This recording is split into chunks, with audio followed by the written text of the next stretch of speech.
Yo, what is good, everybody? It's your boy Sports PSP. Hope everyone's enjoying a fantastic weekend. Man, oh man, just hours ago, I posted a video on the Sports PSP podcast. Please go check that out every Friday nights, 9 p.m. Eastern Standard Time on YouTube. I put out a video for NFL Week 12 picks. Me and the panel, we make our predictions for the upcoming games. And one of the picks that we had was America's Game of the Week between the Philadelphia Eagles versus the Dallas Cowboys. I believe prior to that game, the Philadelphia Eagles, they were like a 3-point favorite in that game. BRF Sports had the Eagles. Myself and Champ, we had the Dallas Cowboys. Now, Champ picked the Dallas Cowboys because in large part of his mama. His mama is a diehard Dallas Cowboys fan, and he loves his mama. So we can't knock the big fella for loving his mom.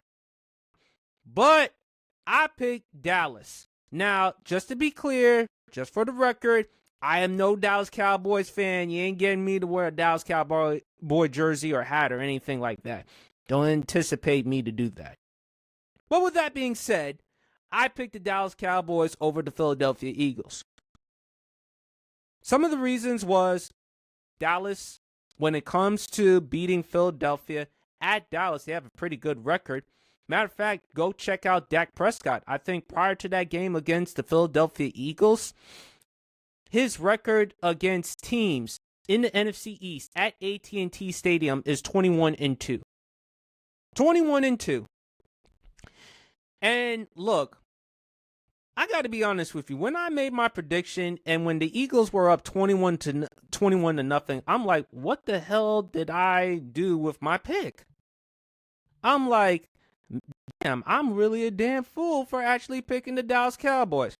Although I was kind of laughing because Dallas Cowboys, they were going back to their old ways. Cowboys do cowboy things. And then in the second half, it was the complete opposite. The Dallas Cowboys outscored the Philadelphia Eagles. They scored 24 unanswered points to come back and win that game. And Dallas, they had a ton of miscues just like Philadelphia. Dak with the pick he threw in the red zone. The roughing the punter. Cavante Turpin with the fumble. Brandon Aubrey, who is one of the best, if not the best kicker in the NFL, he missed a field goal in that game. And it's pretty uncharacteristic of him to miss a field goal given how efficient he is. But then the Eagles in the second half, they were the Dallas Cowboys as far as miscues. The Saquon Barkley fumble. Xavier Gipson, when the Cowboys tied at 21-21 and when they had a chance. Xavier Gipson, when he returned the punt, he was trying to run it in, make sure that the Eagles would be in enough possession to be back away from their 10. And then Elijah Clark, that hit on Xavier Gipson for the Dallas Cowboys to capitalize and score a touchdown. Unfortunately for the Cowboys, they didn't score a touchdown, but that's okay. And then Jalen Hurts on that 3rd and 2 on their last drive. The Eagles, all you needed was 1 yard so that you can move it to 4th and 1. Because we all know if it's 4th and 1, the Eagles, they're going to run the tush push, whether we like it or not. And yes, lately, they've gotten away with some calls with the tush push, with the false starts and everything. But 4th and 1, all you needed was 1 extra yard, move it to 4th and 1. But instead, you end up having that sack. You can't ask any more from the Dallas Cowboys defense. You can't ask any more from the Dallas Cowboys defense. They stepped up big. And Osa Arjawuza, I hope I'm pronouncing the last name right. He was the one who made the key sack on 3rd and 2 that forced the Eagles to punt. Dak Prescott, magnificent. He and George Pickens. Right now, they're the best quarterback wide receiver connection. You can look at it and you could say Matthew Stafford, Puka Nacua. You can say Sam Darnold to Jackson Smith-Njigba. But you got to throw in Dak Prescott and George Pickens. And George Pickens has stepped up for the Dallas Cowboys this season, even when CeeDee Lamb has been injured and been out of action. George Pickens, 9 catches, 146 yards, and a touchdown.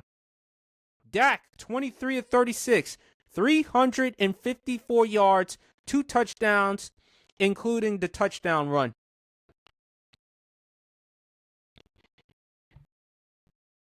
The Philadelphia Eagles, speaking of teams, and since they are a bird team, in that game, they look like the Atlanta Falcons. The Atlanta Falcons, who blew a 25-point lead in the Super Bowl nearly a decade ago. The Atlanta Falcons, who blew a big lead against the Dallas Cowboys during the COVID season in Week 2.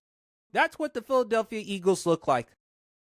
And you got to put them as far as losers of the week, because for them to lose in the way that they did, in which they had a big lead and they could have just continued on.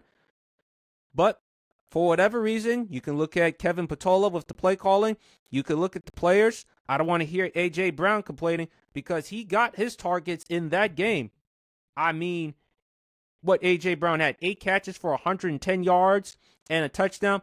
But the biggest issue on why the Philadelphia Eagles, one of the reasons why they lost, too many damn penalties they gave up. 14 penalties for 96 yards. Meanwhile, the Dallas Cowboys, 8 penalties for 69 yards. I mean, Dallas had more total plays on offense, 68 to 58. I mean, if you look at everything else, time of possession, the Eagles had more time on offense than the Cowboys, 30 minutes to 58 seconds. Dallas, 29 minutes to only 2 seconds.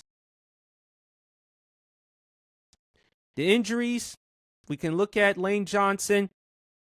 Okay, he didn't play in that game because of the foot injury. He's going to be out 4 to 6 weeks.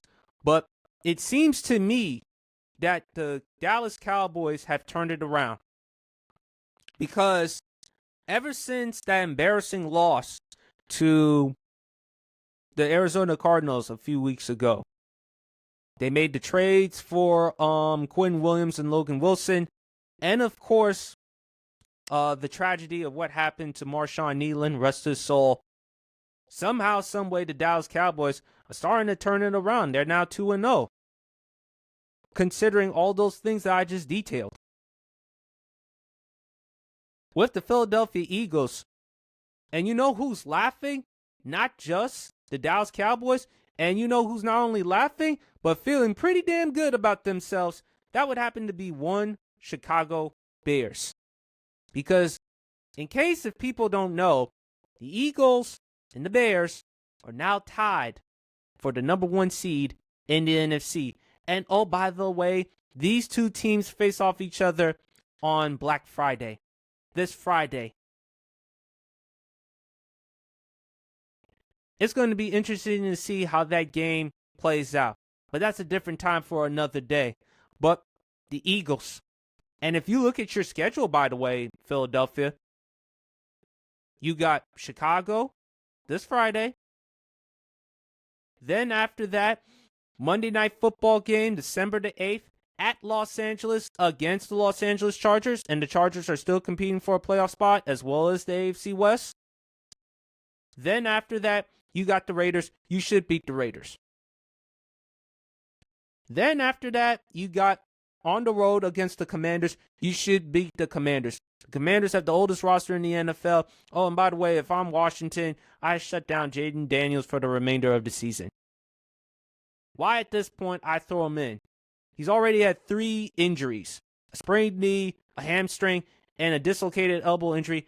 I don't care if Jaden Daniels, I don't care how competitive he is. I'm not throwing him into the football field.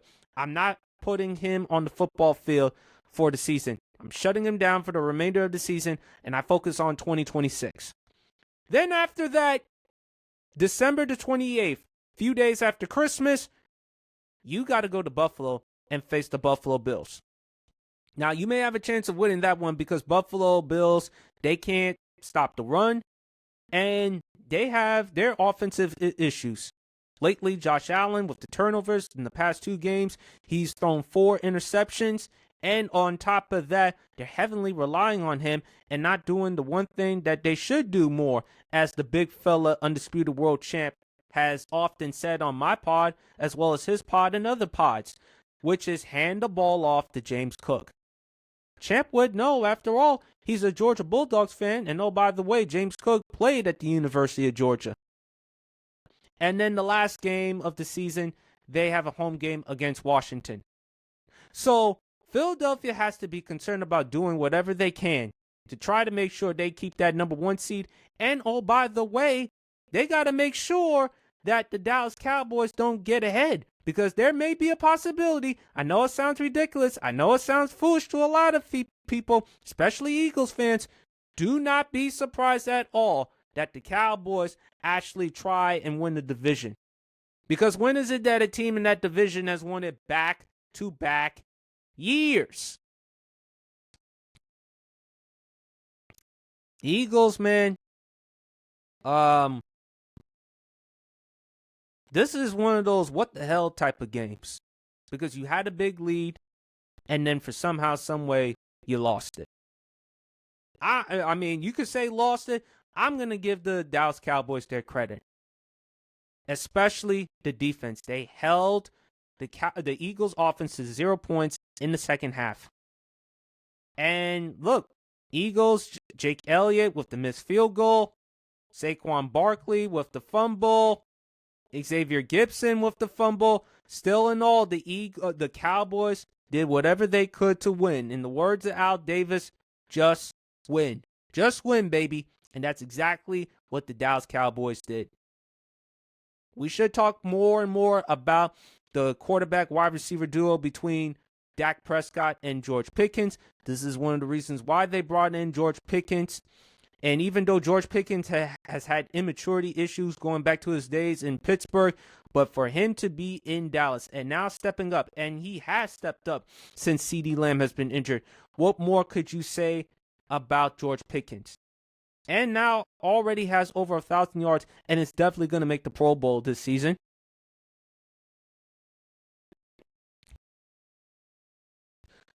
I also give a lot of credit to, like I said, with Dallas's defense, with Matt Eberflus, who I've been critical of.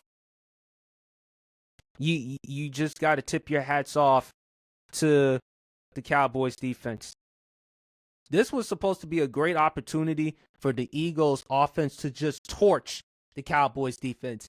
And the Cowboys were like, not today. Considering how we lost to y'all in the season opener, considering what happened in the season opener between Jalen Carter and Dak Prescott, and considering what we've went through as a team, losing a brother like Marshawn Nealon, coming off the bye week, nah, we hungry. Do I see Dallas making a deep playoff run? Do I see them doing anything special? If they make the playoffs, probably not. I don't see that. But if I'm Philadelphia, I have concerns. I have concerns about the offense. Defensively, I still trust their defense, but they're getting banged up. Cooper DeJean, he got banged up a little bit. But my offense, that's the biggest concern. And the biggest concern with this offense is their offensive coordinator, Kevin Patola.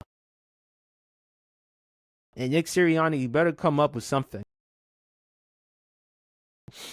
Philly, you better move on, because you got the Chicago Bears on Black Friday. And imagine you losing to that team. Because remember, your first loss, you blew a double-digit lead to the Denver Broncos, and then you had to face the New York Giants in a short week on Thursday Night Football, and you lost, in which you had a 4-point lead, and the Giants scored 17 unanswered points and win the game. I'm sorry, 20 unanswered points.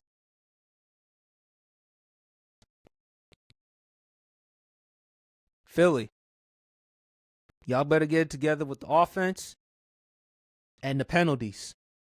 14 penalties for 96 yards. You can't win that way. You just can't win that way. This has got to be a devastating, demoralizing day for the city of Philadelphia. As for the Dallas Cowboys fan, happy as hell. Happy as hell. So, those are my thoughts, folks. Please let me know what you think. Does it have to be, I'm sorry. I'm sorry. I'm just totally shocked and astounded with what I saw. Do you think the game had to do with more bad Eagles or more good Cowboys? Should the Eagles be concerned about the Chicago Bears heading into Friday's game? Do you think after this season that the Eagles should fire Kevin Patola and move on with another offensive coordinator? Because apparently Kevin Patola doesn't know what he's doing. And everything or anything else that I didn't mention. But anyway, leave your comments in the comment section below. I am your guy, Sports PSP. Enjoy the rest of your day, and peace.